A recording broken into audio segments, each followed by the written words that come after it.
আসসালামু আলাইকুম রহমতুল্লাহ বারকাতু। প্রিয় বন্ধুরা, আমরা অনেক সময় দেখি অনেক মানুষ মুসিবত বা বিপদে পড়ে পরিস্থিতির সাপেক্ষে নিজেকে মেরে ফেলে, মানে আত্মহত্যা করে ফেলে, সুসাইড করে। তো যে ব্যক্তি সুসাইড করে নিজেকে মেরে ফেলে, তো সুসাইড করা ইসলামে হারাম কেন? আর যে ব্যক্তি সুসাইড করে নিজেকে মেরে ফেলে, ওই ব্যক্তির নামাজে জানাজা কি পড়া যাবে? যদি পড়া যায় তাহলে কিভাবে পড়তে হবে? আর যে ব্যক্তি সুসাইড করে নিজেকে মেরে ফেলে, যেহেতু ইসলামে সুসাইড করা, আত্মহত্যা করা হারাম, তো তাহলে মরার পরে ওই ব্যক্তির কি আযাব দেওয়া হবে, কি শাস্তি হবে?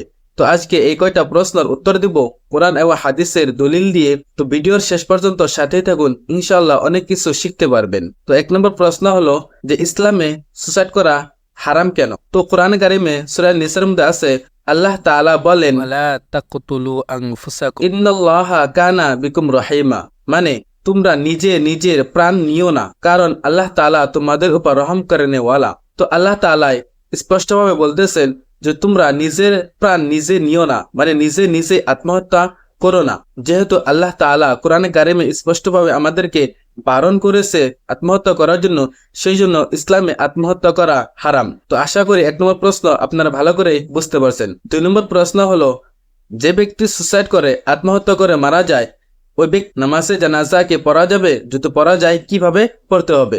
তো দেখেন, যেমন ভাবে একজন নর্মাল ব্যক্তি মারা গেলে ওই ব্যক্তির নামাজে জানাজা ফরজে কিফায়া, ঠিক একই মতো যে ব্যক্তি সুসাইড করে, আত্মহত্যা করে মারা যায়, ওই ব্যক্তিরও নামাজে জানাজা পড়তে হবে, তার নামাজের জানাজাও ফরজে কিফায়া। শুধু পার্থক্য এতটুকুই যে একজন ভালো মানুষ মারা গেলে ওই ব্যক্তির নামাজে জানাজা ওই মহল্লার, গ্রামের একজন আলিম মানুষ, হয়তো মহল্লার ইমাম সাহেব, তার নামাজের জানাজাটা পড়াবে। কিন্তু যে ব্যক্তি সুসাইড করে মারা যায়, আত্মহত্যা করে মারা যায়, ওই ব্যক্তির নামাজে জানাজা একজন সাধারণ মানুষ পড়াবে।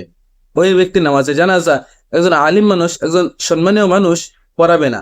তার কারণ হচ্ছে এটা, যে যাতে করে অন্য মানুষ এটা বুঝতে পারে এই আত্মহত্যা করাটা অনেক খারাপ জিনিস, যে কারণে একজন ভালো মানুষ, আলিম মানুষ ওই ব্যক্তির নামাজে জানাজা পড়াবে না। আর 3 নম্বর প্রশ্ন হচ্ছে, যে ব্যক্তি সুসাইড করে মারা যায়, আত্মহত্যা করে মারা যায়, ওই ব্যক্তির কবরে আযাব কি হবে? যেহেতু ইসলামে সুসাইড করা হারাম, আত্মহত্যা করা হারাম। তো হাদিস শরীফে আছে, হুজুর পাক সাল্লাল্লাহু আলাইহি ওয়াসাল্লাম বলেছেন, হাদিস শরীফের হার অংশ হলো, দুনিয়ায় থাকা অবস্থায় যদি কোনো ব্যক্তি গলায় ফাঁসি লাগিয়ে মারা যায়, তো ফাঁসি লাগিয়ে মরার জন্য যে কষ্ট হয়, ওই কষ্টটা মরার পরে তাকে মুসালসল দিয়ে থাকবে, মানে ওই কষ্টটা সে কিয়ামত পর্যন্ত পেতে থাকবে।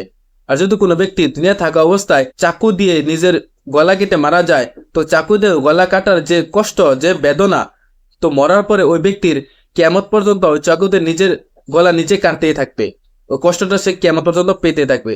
এত ভয়ঙ্কর একটা শাস্তি। তো আশা করি আপনারা সবাই ভালো করে বুঝতে পারছেন। আর আপনারা যদি আমাকে এমনভাবে কোনো প্রশ্ন করতে চান, তাহলে এখনই ভিডিওর কমেন্টে আপনার প্রশ্ন লিখে যান। ইনশাআল্লাহ পরের ভিডিওতে আপনার প্রশ্নের উত্তর দেওয়া হবে কোরআন ও হাদিসের দলিল দিয়ে। আসসালামু আলাইকুম।